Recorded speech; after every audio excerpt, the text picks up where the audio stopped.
Welcome to the Kayla Ambrose Show. I'm your host and your travel guide to the other side, Kayla Ambrose. And today I'd like to talk about tarot cards. I get asked a lot about tarot cards, how I started reading them, why I read them, how useful are they, what's the history of them. So I'm going to try to answer a lot of those questions in this talk today. First, though, if you haven't already, subscribe to me, however you're listening, Spotify, iTunes, Google Podcast, and I'm also now on iHeartRadio, so you can find me there as well. And visit my website, exploreyourspirit.com, where you can subscribe to my free newsletter, where you get lots of information about projects I'm working on, new courses I'm teaching, new books, and always updates about the podcast too. So come join me there. I'd love to hear from you. Okay, tarot cards. So here goes. Let's take you way back in time to when I was a little girl. And if you've been following the show, you've heard me share some stories of how I had prophetic dreams when I was a little girl and came back really remembering past lives and having psychic ability. And I'll probably share more of the stories along the way. But for now, let's just talk about some of the dreams. And I would have dreams about past lives. I remember dreams with my parents in them and past lives we had together. I remembered other family members as well. And I remembered really ancient lifetimes that I had back in ancient Egypt and in Greece, India, off the island of Crete, and then even further back, going back into really ancient civilizations. But the dream I'll share today is one that's easy for me to remember because I would have it quite often. And then later, as I begin to study in the mystery schools, which teach about the ancient esoteric wisdom from ancient Greece and Egypt and those places, those dreams then became part of the rituals that I would experience while doing some of my studies there. So in these dreams that I began very young, I would remember being in the temples in ancient Egypt. And I would remember being a student in what we would call a mystery school today. And as a student, there were tests that you would take. And as you advanced and you grew, learning spiritually, metaphysically, magically, what to do, you would have these double-blind tests that you took at certain levels to show your progression. And some of them were pretty dangerous, really. If you failed, there was a good chance you would be significantly harmed physically, mentally, and other ways, as well as sometimes not make it back at all. So that's another topic for another day. But they didn't play back then in the mystery schools when you got tested, let's just say that. And these were things that you did and studied because you were wanting to become a teacher in the mystery schools. You were on your way wanting to become a high priest or a high priestess and to go further, so you would advance along the way. Back in these studies, there were paintings on the inner walls there of the temple. And the paintings changed form. They looked one way in Egypt and they looked a different way in Greece, according to the culture and the times and the way we painted things and wrote things down. And so they would show a progression of where you were on your journey, how you would interact with other people, places, and things, and how you would interact with the gods and goddesses as well. And so that's why it looked different in each culture that I would remember dreams about, because the gods and goddesses were represented differently, as were the people and the places that you would interact with. As a high priestess, I would walk through these corridors and see these paintings on the wall and would remember back when I was a student studying them. And they would show the journey from the neophyte, the innocent first steps when you're just learning. And then when you go into the next level as an initiate, and you begin to initiate those actions. Then later, you'd move up to what's called an adept, where you were doing pretty well at these things, and they were starting to become second nature to you. You didn't have to focus as much on thinking it through, it became more a part of you. It was more intuitive. And then eventually, if you progressed well enough, you entered a mastery level and went on from there. There were different levels of mastery. So these images were to help explain the journey, explain where you were at, and to show you what you're working on. Now, flash forward to my current incarnation here, where I am a esoteric wisdom mystery teacher. And when I began this journey in this lifetime, I was born into a Catholic family. So, being raised Catholic and going to Catholic school, I would go to Mass. And it was always interesting to me because the things I would see there correlated in a similar way to what I used to see in ancient Egypt and Greece and onward. One being that they did have a representation of the divine feminine in the church. There was always Mother Mary there, showing herself, usually in a statue, with a baby. And that was very similar to Isis with baby Horus that was shown in Egypt. So, similar like that as well, there were a group of high priestesses that belonged to a goddess that were important to bring in the divine feminine energy back in the temples. And the goddess's name was Nun, N-U-N. And there we have that representation in the Catholic Church with the nuns that live in the convent in that feminine energy.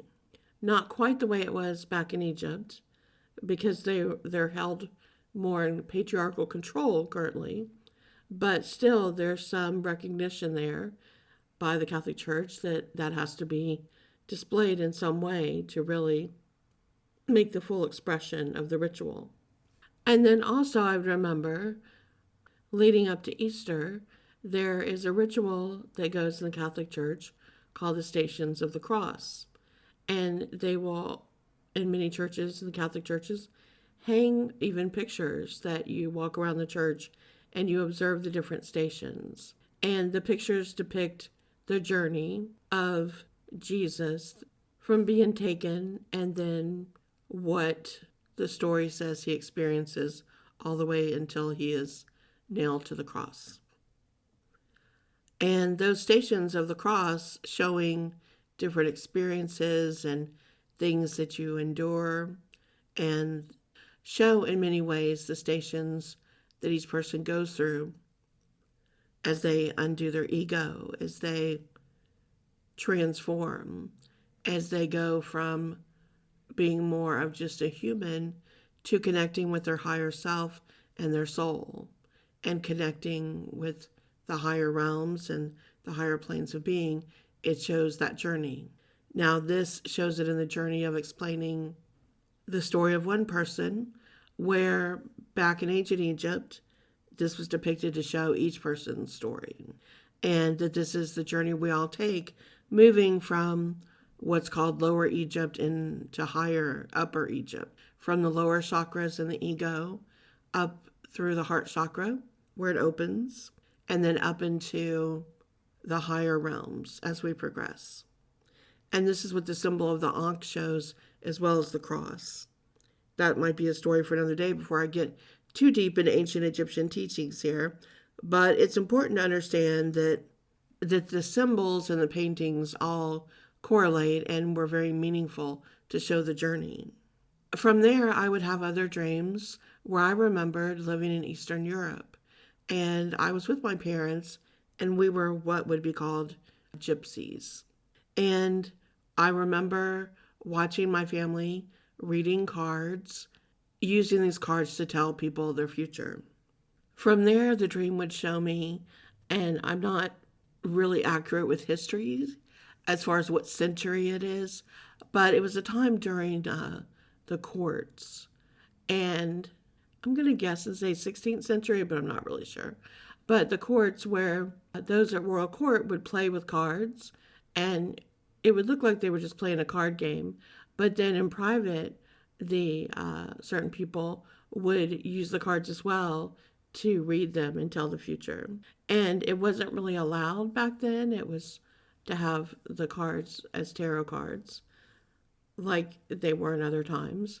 But This is kind of the essence of how they were used to be out in a public way while still doing and showing and being able to read them. So the history of tarot cards is really still uncertain. I have memories, like I said, of seeing paintings on the wall that depicted the journey. They weren't cards, though, they were guides, like in painting, showing the direction that you needed to go and how you were evolving. I have memories of cards from that time as gypsies and the playing cards in the time of the royal courts.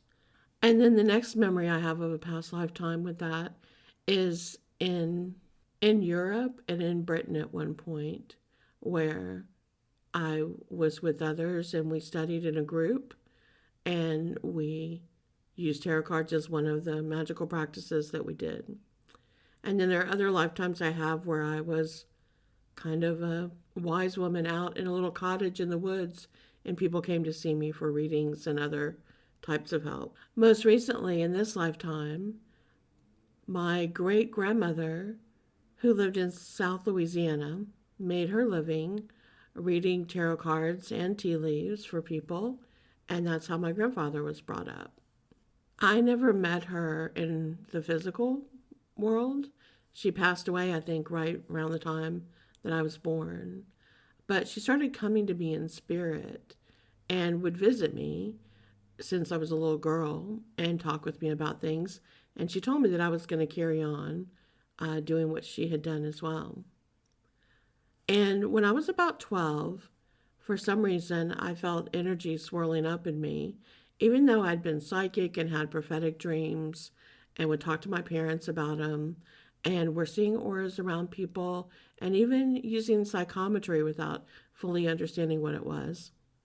For some reason, at the age of 12, I felt energy spiraling around me, and I knew that it was time to go formally ask my mother if I could begin my studies in metaphysical teachings. And so I went to her and said, it's time for my studies. I'd like to learn astrology. And she was so surprised by this. She's like, do you mean you want to read your horoscope? And I said, no, I want to learn how to do astrology charts, to be an astrologer. And she was so surprised, but she said, okay. And she let me study astrology. Back then, there were no computers, so you had to do all the calculations by hand with the help of some reference books. And she said, hey, at least it'll make you better at your math skills because you have to learn to calculate all this. So I started doing astrology at that age. And then the next year, I came to her and said, okay, I'm ready to continue my studies, and I would like to learn to read the tarot cards. So to her credit, she took me to a store and found a teacher there and bought me my first deck of tarot cards and let me study. I love all aspects of metaphysical tools. I love astrology. I love it all. But when I first got my deck of cards, it felt like coming home. They felt so right in my hands. I knew exactly what to do. I knew exactly how to meditate on the cards and understand their meanings. And while I studied and reviewed things in the books, it was like just a quick review because they were just the most natural thing I had ever done. They were meant to be with me. I immediately knew to get out a piece of silk and wrap them to protect them from outside energy. I knew how to handle them. I knew when to sleep with them. I knew how to care for them. It was just completely like coming home. So when I began, of course, with a teacher, and they all tell you the same thing, they want you to memorize what the cards mean. And that's a necessary process, right? You look and you see what the major arcana means and what the minor arcana, and you trace the journey of the Fool and you see it through, and you study the meanings of each card. But that should only be the beginning, not the ending. So if a teacher starts you there and you don't go further, you're missing out on the most important part. It is important to understand those meanings. But second, you have to then engage your intuition in these readings. When I look at the cards, when I gaze at the images, they change for me, for each person I read. They move and they change and they alter. And how I mean is like you may be looking at a card and maybe there's a woman on it and she has a rose in her hand, and there's a castle in the background, and there's a lion in front of her, and there's a river in the distance. And depending on whether you're going to do the original traditional Rider Waite cards or whichever ones you favor, there's a lot of imagery and symbolism in those cards. And many say that the symbolism in these cards actually speak to your subconscious and are telling you the story of what's going on. And so first thing you do, gaze at all of that, at the imagery. For me, though, what happens is the cards change how they look for every person I read. So I may be asking a question, trying to find an answer for the person I'm helping, and I draw that card that I just described with the woman in the castle and the lion. And I draw it for one person, and it's all about the lion. The lion's big and fierce and looks territorial and aggressive. And I know the card is drawing my attention to that part of the symbolism to give me an answer that has to do with that. I could draw that same card for the next client, and the first thing I notice is the look on the woman's face. Does she look peaceful and serene, or scared and anxious? And it all becomes about the emotion of the woman. And I could draw for the next reading, and it's all about the castle in the background and how well put together and protected it looks. Did anything change physically on the card? No. But my intuition draws me to different aspects of the card and shows me what I need to pay attention to and where I need to go for the reading. See, the thing about tarot is it's a language, and it explains your life's journey. It can tell you where you're going wrong, where you're going off course, and also it can tell you how to change direction so that you move back in connection and in balance with your destiny, using your free will. When you have a reading, what it shows is if you're on the right track, and it helps enlighten you as to what decision may be best to go forward. So in a sense, the cards are written in a code, and what a tarot reader learns to do is to decipher that code.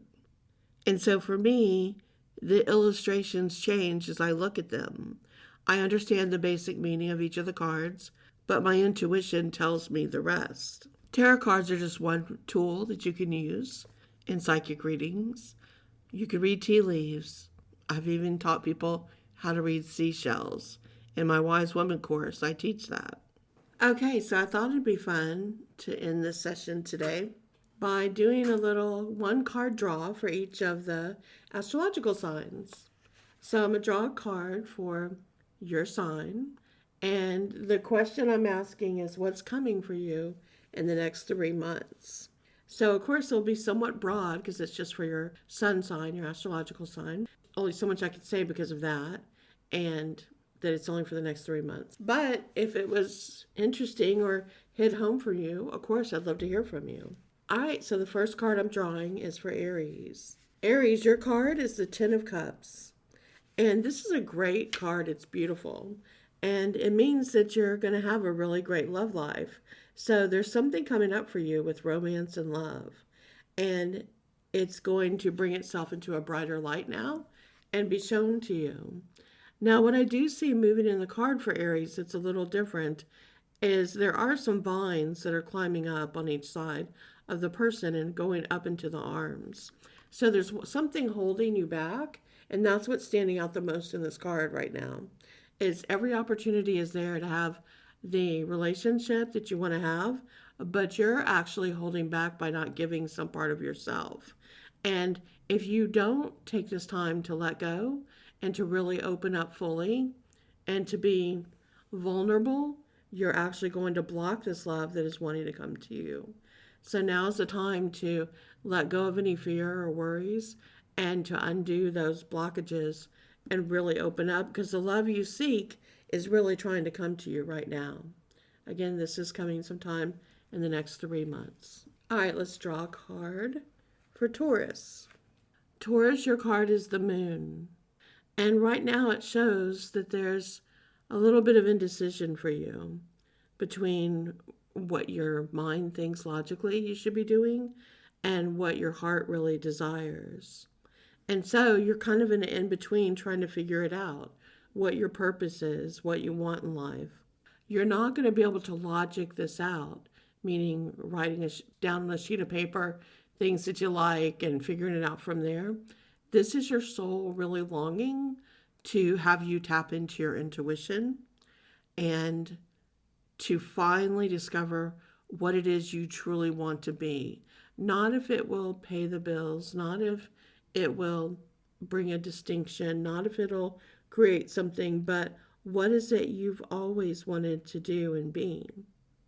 The moon shows that it needs to have that light, that reflection, which is passive and intuitive and receptive, meaning that it cannot be in the sunlight where it's all about action and going forth and using your mind to clearly pave the way. This is about slowing down, listening to your dreams, and spending a little bit of time in the quiet, meditation, and being watchful for the signs to come that have been showing you. Your guides have been trying to show you all this time what is to come for you and what you could be. And it's been really tough, but now it's time to let go, to stop overthinking it, and just to watch for the signs that are showing you right now what truly your purpose is. Good luck with that, Taurus. This is coming in the next 3 months. Next card is for Gemini. And Gemini, your card is the Six of Cups. Interesting, drawing cups here so often, which are all about emotions.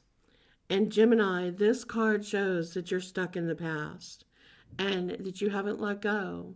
You're holding on to resentments or guilt or pride, worry, ego.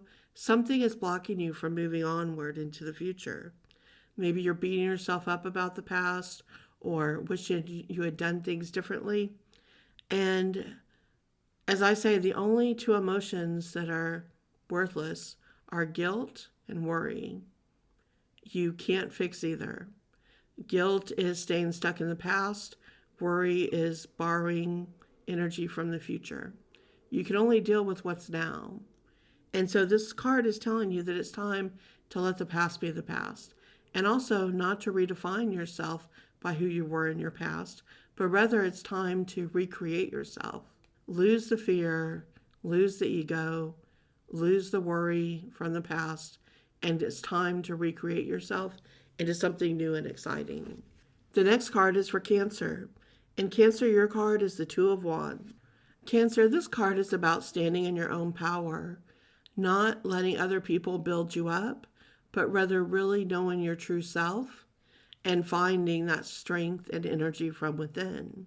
It's a card showing you that it's time to stand on your own, not to let others build you up or to define your self-worth, your self-esteem, or your value. You have to know it from within, and when you do, you truly become powerful and magic and capable of anything. When we rely on other people to build us up, we haven't really created a firm foundation for ourselves. This means that we'll crumble at the first time of their disapproval or dissatisfaction. That's not standing in your own true power. Now is the time to really dig deep within yourself and determine how you're going to feel good about yourself and how you can stand in that energy. The next card is for Leo. And Leo, your card is the Hanged Man. This is in a position of waiting and wondering what's going to happen. It means that someone else is in charge of your fate at this moment, that you're waiting for someone else to make a decision or to show you where you're heading next. It can be a very uncomfortable place to be when what you're going to do relies on other decisions as well. But what you can do to master this time is to pay attention, to listen, and to watch everyone and what they're doing around you. You won't get a quick decision in this matter. It means that the outcome is going to take time as other people sort through their stuff. But in watching others and their actions, great wisdom will come because you have the opportunity from this position to find out what the motive is behind the motive of each person who is circling in your life. Are they really there for you? Are they manipulating you? Have they been manipulating you for a long time? Something about this will be revealed to you, Leo, in the next 3 months. If you can play the long game, stay quiet, watch, learn, and listen. The next card here is for Virgo. Virgo, I've drawn the Five of Swords. Five of Swords can present challenges, obstacles, problems to overcome.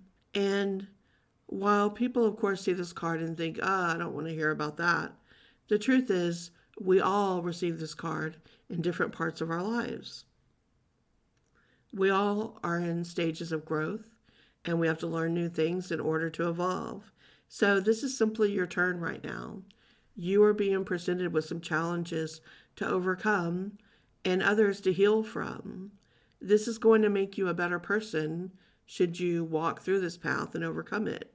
You'll be a better friend, lover, spouse, sibling, teacher, co-worker, all of those things for having taken this journey. So rather than seeing the swords as problems or obstacles, see them as challenges presenting themselves in order for you to learn and grow and rise above. By doing so, you'll learn more about yourself, more about how you've been handling things, whether it's been out of control, too emotional, too hot-headed, and instead how to take a cool, long look at things, communicate, discuss, and grow from. You've got this, Virgo. It's your time and you can do it. Focus now on the next 3 months to get these things done, and you'll be enjoying the fruits of your labors for a very long time. Libra, this card is for you, and it's the Star. This is a wonderful card. It's full of hope and inspiration, and it shows that good things are coming your way. Usually the Star card is received after you've been working on yourself and you've been putting in the effort to grow. You've paid attention to the signs around you. You've been listening to your guides, and you've noticed that the universe has been speaking directly to you and encouraging you to face some things deep within. This card shows that you've been doing the work, you've been listening, and you're about to get rewarded. So at the end of the 3 months here from the time you hear this podcast, in 3 months' time, things are really going to look up for you in a beautiful, magical, special way. You've earned it, Libra. Good work. The next card is for Scorpio. Scorpio, your card is bondage. This has to do with issues of control and a want for freedom. The interesting thing that I see in this card at this time for you, Scorpio, is that this bondage is not created by someone else. It was created by you. You may feel that you don't have the power or ability to do what you want to do, to start a new job, to be your true self, change where or how you live, enter a new relationship, or even to pay off debt. The message to get from this card, Scorpio, is these were all things you created, and these are things you can change. If you don't like where things are financially, you can make the steps today to change that. Same with your relationships. Same with the way that you're living, the habits you've created, the lifestyle that you've done. These are all things that are feeling like bondage to you, like you're trapped, but they're not. They're trappings of your own imagination and your own mental process. The sooner you realize that and let go, the sooner these chains will fall off of you and you'll no longer feel trapped. Take the next 3 months to put some work into this. Change your thinking, change your life, change your actions, change the way you complain about things or talk about things. Let go and make positive changes to fix the things that you feel are holding you back. And if there's nothing you can do, then let go of the negative thinking about it and begin to say, this or something better is coming to me now. 3 months from now, Scorpio, you should be in a much better place. Keep at it. This card is for Sagittarius. And Sagittarius, your card is the Knight of Cups. Again, here I am drawing more cups. Lots of emotions going on with everyone right now. Everyone is very much deeply connected right now with their emotional well-being. Sagittarius, the Nine of Cups, is relationship bliss. This means that you're on a really good trajectory. Things that you didn't even know you wanted in your relationship are coming true for you this year. Things that you didn't think would make you happy or make you feel lucky or really identify how special and unique your relationship is are actually coming into being this year. You're going to close out this year feeling like this was meant to be all along, and you can't imagine how your life could be any different than the way it is right now, that all of it was exactly as it was intended to be. And in about 3 months' time, this is where you will begin to notice and see this with the relationship and the bliss that it's about to bring.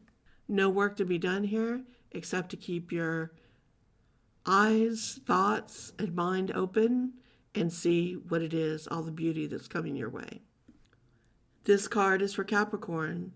Capricorn, your card is the Chariot. This is the warrior card. This is inspired.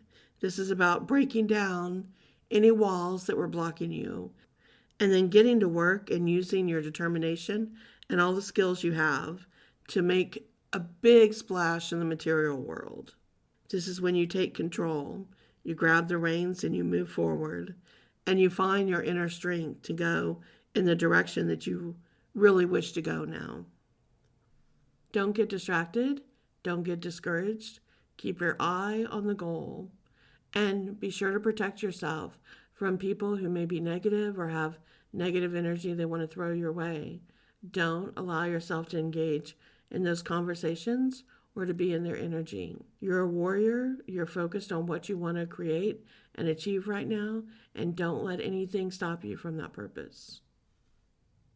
You got this, Capricorn. This next card is for Aquarius. Aquarius, the card drawn for you is the Two of Cups. Again, emotions.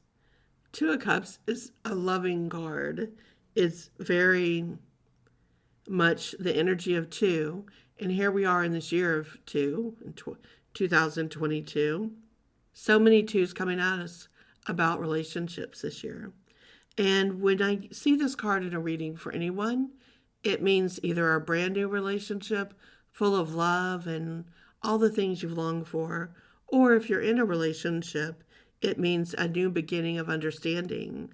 The relationship is going to level up into a deeper connection, more harmony, more easy decisions together, and a lot of planning for the future. It's a happy, loving card that shows relationships moving very easily. So in the next 3 months, expect to see this.